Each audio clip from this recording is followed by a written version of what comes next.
Well, it's great to be speaking with Gina Inverarity at Oz Authors Online. So welcome to you, Gina. Thank you very much. And welcome to everybody who's out there watching at the moment. I'm Joy Lawn. I write the YA column for the Weekend Australian.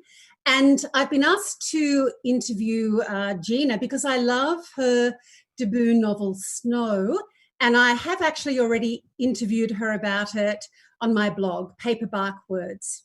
So Snow is Gina's first YA novel. It's published by Wakefield Press, and it's retelling of Snow White. It's described as a fairy tale of the future set in a post-climate change world. And Gina's concept and her writing are both really strong. And I think that this book, Snow, should be regarded as one of 2020's best Australia, New Zealand YA novels. So you can see that I hold it in very high esteem. Now, Gina, I'd just like to start by asking you a couple of questions. If you can tell us about your background quite briefly, where you live and also your background in publishing. Well, now and for the last 8 or 9 years, I've lived in Wellington, New Zealand, which is right at the bottom of the North Island. We moved here for my partner's work. He works in film. So that was what brought us over here. Before that, I grew up and lived in South Australia in Adelaide. Growing up as a kid, I lived all over the country on the west coast of South Australia, which was an amazing place to grow up. So when I finished uni, I got an amazing opportunity to be kind of a trainee at Wakefield Press. And I worked there for about 7 years. Eventually, I became an editor. And then I left and I had my 2 daughters a few years apart. And then I also had another amazing opportunity to work for Omnibus Books in Adelaide, a very kind of famous and well-regarded children's book imprint. By the time I worked there, they were owned by Scholastic, and we had a tiny little office in down on Unley Road, and I just had the best time working there, working with children's books, with picture books. I did quite a lot of YA editing there as well. Just learning all about children's books, how to publish them, how to, how they work from inside to out. So that was just an amazing time, and I had little kids then too, so I was completely immersed in that world. I learned so much, and I really they were very happy years. So you've really covered the spectrum of children's and YA books. No wonder you have a very sure understanding of what's going to work in a YA novel. So I just was curious about this cover. So I wondered, how does the cover of Snow illuminate its contents? Well, it's definitely, all about Snow. So that, she's front and center, and she really takes the lead in the book, along with her trusty sidekick, Little Bear. They're really a team, and so it just made sense to have her on the cover.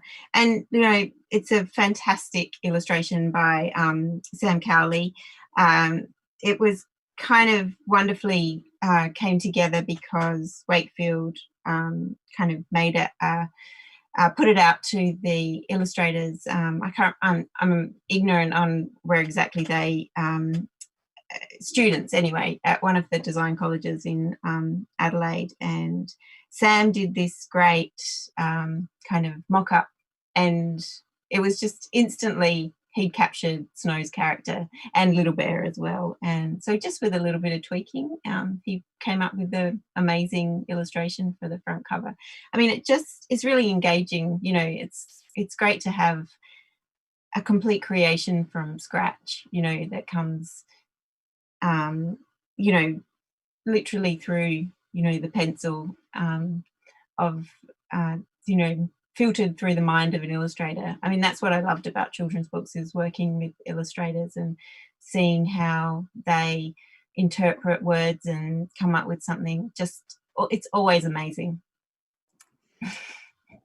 So Sam's actually a student, is he? And he or I she? don't know all that much about Sam's biography. He was a student at some stage, but he also does various different illustrating enterprises. You can find him on Instagram. Okay, someone to watch out for. A good Yeah, lead. yeah, definitely an up and coming talent. That's for sure. Yes. Well, the story is set in this post-climate change world. So can you tell us what has happened to the world where the book Snow is set? What has led up to this point regarding the setting and the time? Well, I don't know exactly what happened, but it was definitely some sort of collapse. So it could have been triggered by, you know, by some catastrophic kind of climate event, or it could have been, you know, some sort of financial collapse, or it could have been maybe a pandemic. I don't know. So something has happened to cause basically borders to shut. Although, you know, none of this is explicit. It's all kind of it's in ancient history as far as Snow's concerned. She, you know, she doesn't really spend much time thinking about it. She lives in the present, and she's her, you know, her topmost concern is always how she's going to get through the day, survive another day. So, but it's not necessarily known. But what has happened is that the world has shrunk, so that you know, there's just not really any travel. There's very little communication between nations, you know, or islands or whatever. So yeah, that's basically it. But I don't go into a great deal of detail. Yeah. I guess because it's such a rich story, I was imagining some of the possible backstory, and I think you were very wise in not making that too explicit. Like, we can conjure up our own story as to what's been happening beforehand too. And we've actually got some questions from the audience that have come through Twitter and Instagram. And at this point, I'd like to ask you a question from SL Ross 1930, which has come through Instagram. Mm-hmm. And they've asked, how did you translate the story of Snow White to real snow? Like, it seems so obvious in many ways. Snow White, snow. I actually read that question, and then thought, you know, in my imagination, the fairy tale, or the Grimm brothers version of the fairy tale, was snowy. So, but actually, I think, yeah, that's just my perception of it. So that's a really interesting question. I like that question. It does seem obvious, but I guess I really wanted to set the book, you know, in a definite landscape. And you know, often the case with kind of post-apocalyptic novels, I mean, I'm following in some very well-worn footsteps here, you know, of creating that world. And what I imagined is that instead of going into kind of a hothouse post-climate change scenario, instead we go back into kind of an ice age, where there's a permanent kind of cloud cover, and it's constantly snowing and it's constantly icy. So, you know, more like your kind of ice age situation. And I mean, it's there in Snow's name, isn't it, that Snow White, although I think probably Snow White is in the original refers to the color of her skin, which yes, I also avoided really, that kind of old stereotype as well. So in your version, Snow, how does your storyline differ from the original narrative of Snow White? I hit most of the plot points in the Grimm brothers anyway version, but it's really a very simple, you know, like in the version that I have, it's only a few pages long, the whole story. So it's really a very bare bones kind of version of the folk tale.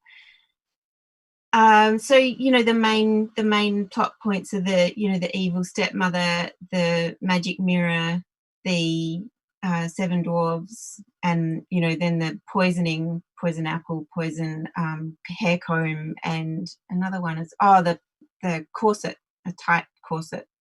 I didn't tick off all of those boxes. I kind of went more for an adventure style of narrative rather than sticking really kind of. I didn't want to slavishly follow that those plot points. More kind of just as a guide, and I don't have a magic mirror in. No, I was just thinking, where's the mirror? Where is the mirror? The mirror is more kind of metaphorical. You know, it's the mirror is Rain, the stepmother's kind of I guess it's her kind of self-obsession, or her obsession with how people see her, and how her image is projected. So Yeah. she's somewhat of a narcissist. She doesn't really need a mirror to reflect her narcissism. It's just there. And her name is Rain. Why have you selected that name? Well, it's actually based on Princess Diana's mother, who was named Rain, but with an E, not just Rain as in. And my writing process is, I research things. I'm inspired by, you know, real life events, and I really was just reading around stepmothers and their portrayal in, you know, in stories and in real life. And the story of Princess Diana's stepmother is really amazing. You couldn't, you know, if you couldn't write it in fiction, because it would be over the top. You know, there's everything going on there. She was quite a wicked woman, and just, you know, a huge personality. So a lot of the inspiration for Snow's stepmother came from real life. Oh, I had no idea about Diana's stepmother, Rain, in that context. I was curious when you mentioned a moment ago about the version of Snow White that you have is only a couple of pages long. I haven't read Snow White for a very long time, and I just would have assumed it was much longer. Yeah, it's a rich story. It's really, what, 1, 2, 3, like 4 pages. This is my version, Grimm's Fairy Tales. I don't know how, you know, genuine that is, that edition, but yeah, it's like 7 pages long. It's very, very brief. You know, I mean, it's rich in its text, but it's very, you know, there's not much to it as far as you know, feeling rich and long and filled out characters. They're all very one-dimensional as far as, I mean, like all fairy tales. I wanted to make mine much you know, much richer than that, so that readers can really, you know, get to know those characters rather than just a brief sketch of them. Yes. One of the other audience questions, SL Ross 1930 again has asked, how many versions of Snow White did you access for your reading? So apart from this one, did you access any others, or you stayed on this one? The the Grimm brothers was my main source from their Grimm's fairy tales. I definitely would have seen probably, many times the Disney version, the cartoon Disney version, which is quite old now. I think it was even 1930s, made in the 1930s, the musical. Yes. I'm sure that's kind of lodged in my subconscious. If I was to see it now, I could probably sing along with all of the songs, I didn't really do a lot of research into into different versions. I felt like I already knew what happened in the story. So, and I'm very prone to being influenced by things. So I even when I'm writing, I tend not to read too much because things just kind of worm their way into my subconscious, and then they come up, and then I realize I've copied something from somewhere, or and I've got to rewrite it and drop it out or whatever. It's very I don't know, so that I deliberately kind of didn't get too much into all of the different versions. Yes, I did notice a couple of little touches from the Disney version, such as the wanted poster, and there seem to be Disney-like bunnies and big mushrooms on that poster. So Yeah. it was interesting to see that influence come through. But generally, I feel that your writing in this novel has a very timeless feel. So how do you create that timeless feel? I think that's kind of a matter of technique in writing, and it's more about what you don't do than what you do, and I guess that kind of comes through from my background as an editor, just having kind of a sense of what works and what doesn't work as far as language goes. So I was really the language in the book is quite sparse, and I'm just very careful. To kind of create that otherworldliness, I was just really careful what kind of words I used, as far as and kind of kept them timeless. And if there wasn't a word, then I would alter one or make one up to suit the situation. It's all very convenient. Makes my job fun, and if something doesn't fit, then you just make it up, and it's amazing. We'll come back to some of your made up words in a moment. Because we've been talking about fairy tales also have that timeless feel that you've been able to evoke in your writing. And we have another audience question about fairy tales. This is from AJ Endicott from Twitter. And they ask, what is it about fairy tales that you think makes them so enduring and means they hold such a fascination within our collective consciousness? Would you like to tackle that one? That's a great question. I mean, it has to do, doesn't it, with the different all the different kinds of stories. I guess probably the fairy tales. You've got your your hero's journey. I'm not going to be able to remember them all now, but hero's journey is probably the one that Snow conforms to the most. Your coming of age novel. So I guess that's where our fascination with fairy tales comes from. I mean, it might also have to do with the kind of moralizing in fairy tales, that are meant to scare children into doing the right thing, not straying from the path.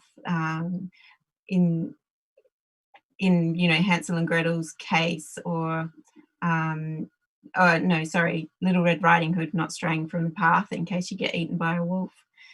In Snow White's case, I'm not sure, what the message is there. it's all to do with keeping girls in their place, really, isn't it? It's don't question authority. Go along with what you're told to do, and definitely always keep up with the housework. In some ways, your character of Snow has some similarities with the original Snow White, particularly through your plotting. But in other ways, she's very, very different from the original. Mm. You give us an example of how she's so different. Well, she can look after herself, and she doesn't need anyone to rescue her or come along and marry her. She can hunt, she can build herself a shelter to survive another cold night. She's determined to find her own way and make a life for herself that escape from her stepmother and claim back what's hers, which she sees as being her father's kind of house on the mountain that her mother has kind of her stepmother has taken away from her. So she, she's really cast out, and she's a runaway for a lot of the book, and that's in the original too, or the Grimm brothers version anyway. She's really out on her own in the wild. She takes shelter with the dwarves, but she, in my version, she's a slave, and I would argue in the Disney version she's a slave as well.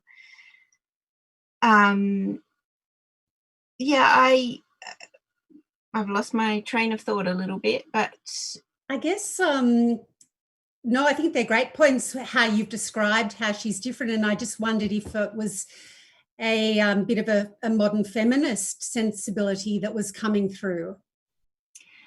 Well, definitely, I didn't set out to do that, but I guess that's just what I bring to it.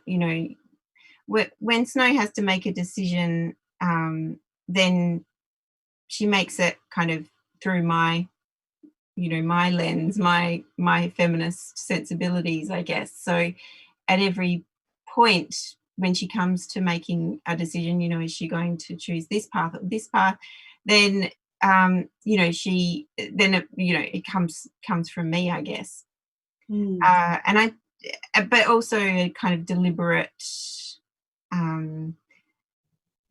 decision to rub up against and disrupt that original fairy tale a little bit, So, where can you take that, with that scaffolding of the plot of the original, but where does that leave us as far as a modern version of that goes? It's definitely not going to follow the same path as the original. No, and you certainly have disrupted the fairy tale by the way you've portrayed the hunter. And I don't think you've even given him a name. He's just called the hunter, if I recall correctly. So what can you tell us about him and his role? Yeah, he's kind of the conscience of the book in a way, because, and he's got his own story as well. And it begins when, he agrees to do Rain's dirty work by, killing Snow, taking her out into the forest. And just like in the original, he has a change of heart right at the last minute and decides that he's going to trick the stepmother, Snow's stepmother. And so that, that was the right decision to make. But then it goes on, and he makes some other decisions that really haunt him and drive his behaviour from then on. So, he's kind of a victim of his circumstances. He's just trying to make a life for himself as well. But yeah, he's definitely the kind of conscience of the book. He's the one who struggles the most with the consequences of his actions. You've developed your characters in different ways, including what we were mentioning earlier, through their speech and dialogue, and sometimes even the spelling of words and made up words. Do you remember any of your made up words? Putting me on the spot. What they do is well, there's a little bit of a problem with tense. Instead of saying was, the word were is used instead a lot, which, I mean, it's a very simple substitution, but it does give it it does twist it so that nothing sounds quite right. You know, were as in it might have happened, or, you know, what could have been. It just gives that kind of uncertainty, or a sense of this or that as far as the language goes. I don't know. I mean, that was just an instinctive, creative kind of decision. I did it, and then at various points there were, you know, we could have changed it, or, I mean, it started out being a lot stronger, that voice, and it gets kind of smoothed out as you work through drafts. And I didn't ever want it to be a barrier to reading. You know, often, you know, if you go too far with that kind of dialect, it just, unless it's done really, really well, you know, by someone with much superior technical skills than me, it can just be too hard too much to wade through, and just too much of a I don't know, a barrier, I guess, to actually getting into the story. So most of all, it's just a problem with tense. They're never sure whether they're in the present, or kind of in this predicted future. I don't know. Yeah. Even you used the word didn't as you were just talking, and that reminded me that one of your made up words was didn't. Yeah, didn't. Yeah. Didn't go out. Didn't go out. Yeah, didn't go out. It's subtle, but I felt that your words did serve to develop the characters. And we've got a question from Anna Watley from Twitter. And Anna asks, do you hear the narrative voice in an accent? And could you read us a short extract? I can give it a go. I think, you know, most writers will tell you that the voices in their heads are very strong, and it's very hard to then translate that, you know, to actually perform it, because writers generally are not performers, in my experience anyway. The good ones are. The good ones are. So shall I read a little bit then, Joy, do you think? That'd be great. Thanks, okay. Gina. So this is from the beginning of, I think it's the second chapter, or maybe it's the third chapter, about page 20. My father named me for the freshly fallen snow. At the beginning of the clouding over, it was just a name, but later it came to feel like a curse, a constant reminder of hardship. The long night season draws longer every year, and when the ground is frosty, there can be no crops planted or harvested. With the rivers and lakes frozen, even drawing water is a chore that takes a whole day. People pray for the sun to once again burn through the thick layers of cumulus between the earth and the heavens, but all for nothing. There are no prayers strong enough to lift the sky. They're wasting precious energy they could be using to draw another breath. I waste no air on prayers. They've done me no good so far. Thank you. I feel that your writing is very polished. Are you an author who goes over and over polishing your words? Like, how many drafts do you do? How much do you polish your work? I think I probably do that as I write.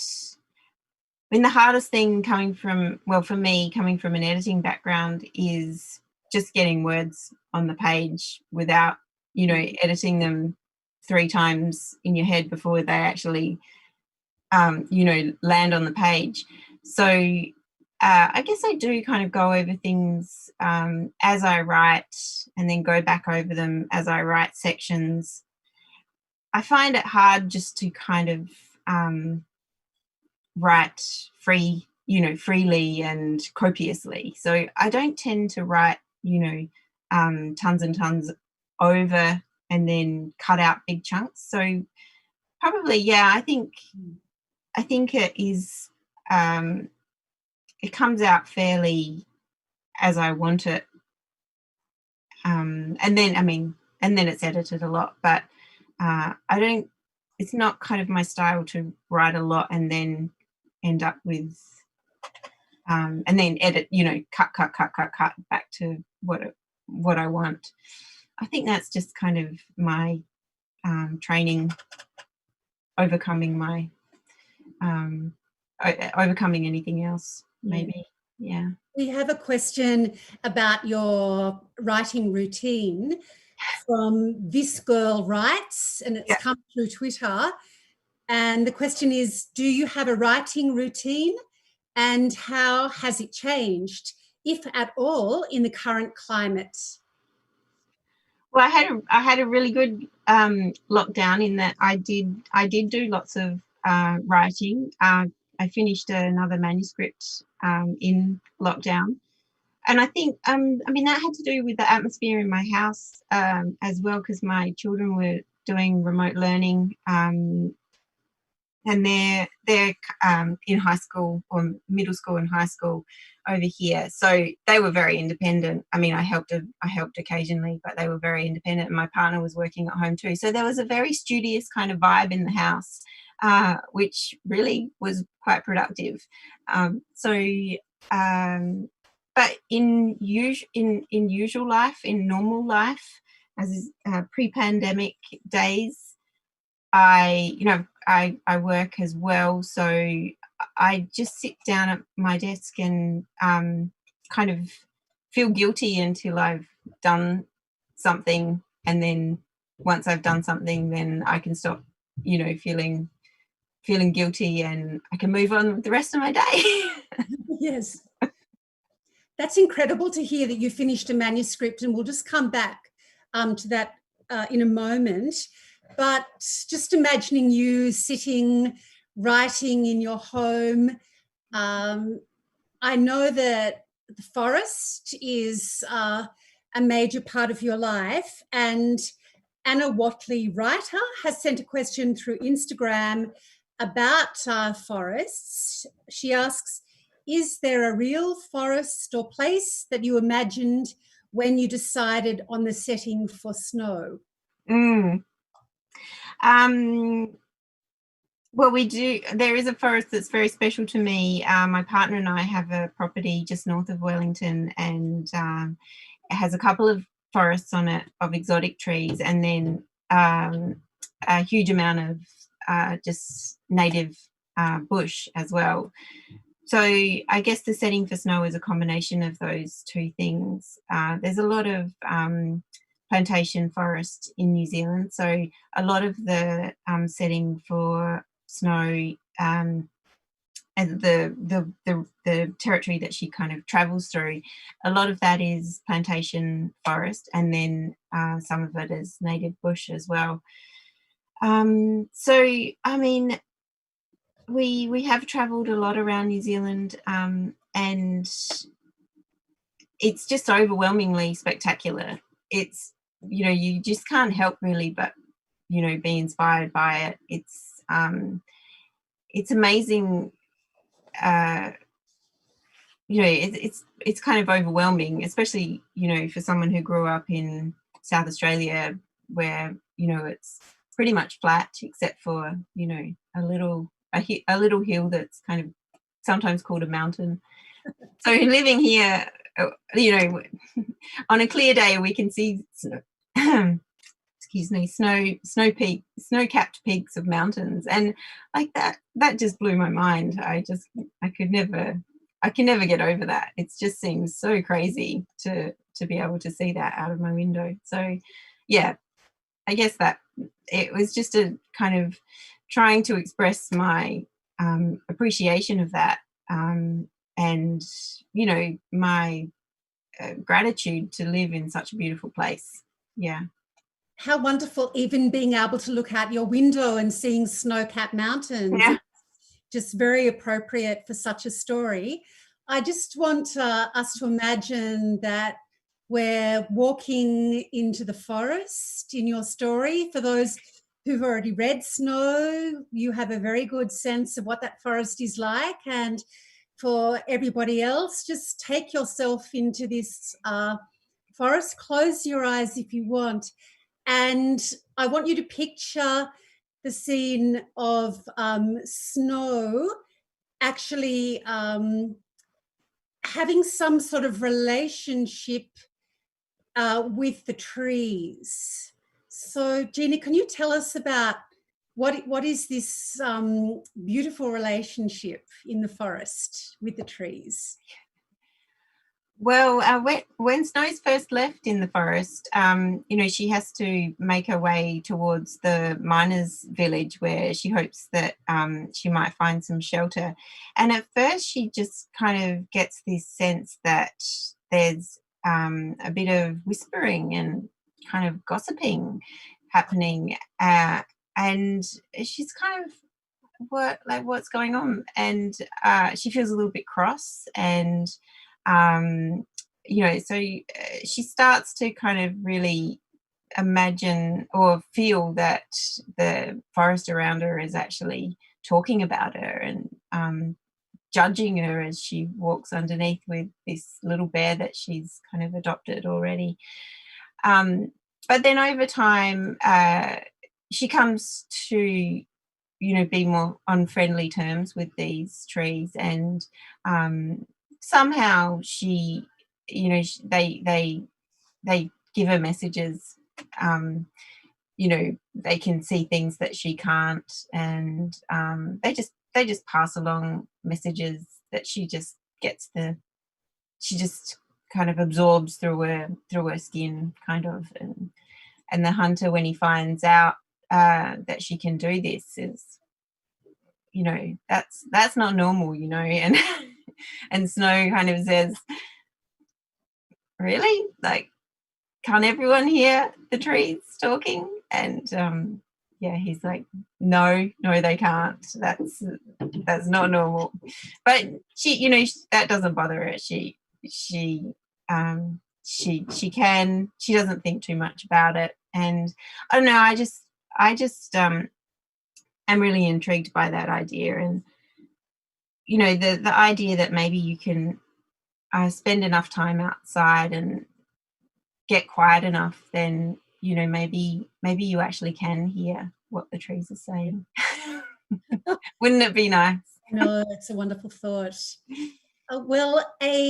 Another message, this one didn't come through the trees, but there is a message about refugees in the story. And yeah, I've been a very big promoter over the last couple of years about Australian children's and YA books that incorporate the plight of refugees. So how do you allude to refugees in this novel? Well, I mean, it's already happening now, isn't it? That people are losing their homes to climate change, especially in the Pacific. Many, island atolls are slowly kind of getting inundated by seawater, and people are having to, confront the idea that they might not be able to live where they've always lived, and they might have to travel somewhere else, find another home. And, obviously being Australian, and, having to grapple with that, with the terrible kind of government policy against that stops people from arriving on Australian shores seeking asylum. You know, I mean, you know, how can you not engage with that in some way? So, you know, in Snow there is this constant trickle of they're called voyages in the book, and they're kind of following the tides, following the currents, and ending up on you know, the coast, a long way really from where Snow is, and then having to kind of climb over, make this difficult journey over mountains to find civilization. Yeah, and then, you know, that's, you know, how do you treat strangers? How do you welcome them? And it just says so much about, you know, your humanity, whether you welcome strangers and you make them, you know, you share, or, you know, whether you turn them away. I mean, you know, how cold-hearted would you have to be to do that? Yeah. So I mean, it's very loose in the book, but, you know, I hope that there's something there that readers can think about. I thought it was very telling that the stepmother, Rain, who is now First Lady Mayoress Rain, by this stage in the book, is actually wearing a mask to stop the spread of disease. I know, yeah, good point. I forgot about that, actually. And that perhaps even leads on to what you're working on at the moment, or what it sounds like you've actually just finished writing. So can you just tell us briefly about that? Sure. Well, it's based on a true story. It's a historical novel this time, and it's based on a true story. A notice that I saw in an old Wellington paper about a girl who was abandoned on the island in the middle of Wellington Harbour, which used to be a quarantine island. So over the years it was used to quarantine migrants coming in, like back in the kind of colonial days, I guess. But then all the way up until like Second World War, apparently there were people interned there. So it's just, you know, it's just this little island in the middle of the harbour that has this amazing history. And I'm always, I guess there's a pattern emerging where I'm just interested in people moving from one place to another, which has kind of been a theme in my life, I guess. So that kind of travelling story, going from one place, making a new life in another place. And yeah, so this is one of those, it's at the moment, that's what it is. A lot of it takes place on board ship, on the steamer HMS, the Royal Mail steamer RMS, sorry, Tongariro. So yeah, it was fun to write, definitely. Look forward to that one. And I just finally wanted to ask you about the shawl pattern. Can you tell everybody how they can access the pattern of Snow's shawl? Oh, yeah. Designed, and there's an online site and also postcards. Yeah. So if anyone's interested, I wrote a pattern for the shawl that Snow wears in the book, and I should have it to hold up here, but I don't think I'm going to be able to put my hand on it. But this is the shawl anyway. So you can knit this. It's a free pattern. It's available on Ravelry, and it's also printed on some promotional postcards that should be in all good bookstores, or at least all bookstores that are stocking Snow. Should be there on the counter. And if anyone would actually like one, a hard copy, then they can email me and I'd be happy to post them in postcard. Oh, that's very kind. Well, I just wanted to conclude by reiterating that Snow is a most original and satisfying story, and it does have this timeless classic feel, and I feel that it can be enjoyed by mature readers in primary school, across the young adult readership, and also to adults. And I feel that families would get a lot out of reading this book together. So I'd just like to conclude by thanking you, Gina, for your wonderful responses. And thanks also to Wei and Alice and the team at Oz Authors Online for providing this platform. So thank you very much. Thank you, Joy. Thank you very much for the amazing questions, and also for collecting all of those questions that came in online. And I think I need to pick a winner. You do. For a free for a copy of the book. And so I think that definitely goes to where my heart is. Now, which one was it? About the forest. Oh, that's right. Anna Watley. Oh, Anna Watley.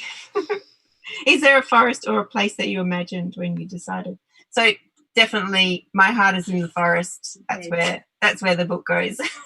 Great question.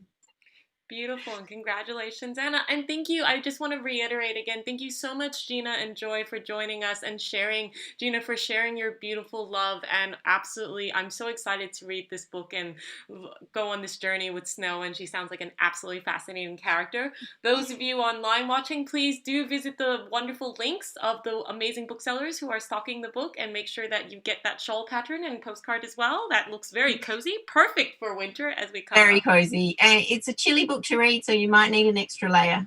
Absolutely. So make sure you get working on the shawl pattern before you start reading. I'm going to start mine right now. But yes, thank you so much both again for joining us. Now, typically we do tend to do a author chat after this, but knowing that Gina is joining us from New Zealand, Wellington at the moment with different time zones, we might forego that particular chat function today. But if you do have questions or just want to have a chat, please do email us or reach out to us on social media. This is the wonderful thing about being in modern history, is that modern day, is that technology means that we're all very, very reachable. So thank you so much again, Gina and Joy, for joining us. And congratulations on a wonderful, successful book launch in these unusual times. So yay! Thank you, Wei. Thank you very much. Thanks again, Joy. Thanks very much for joining us, everyone. Have a good night. And we're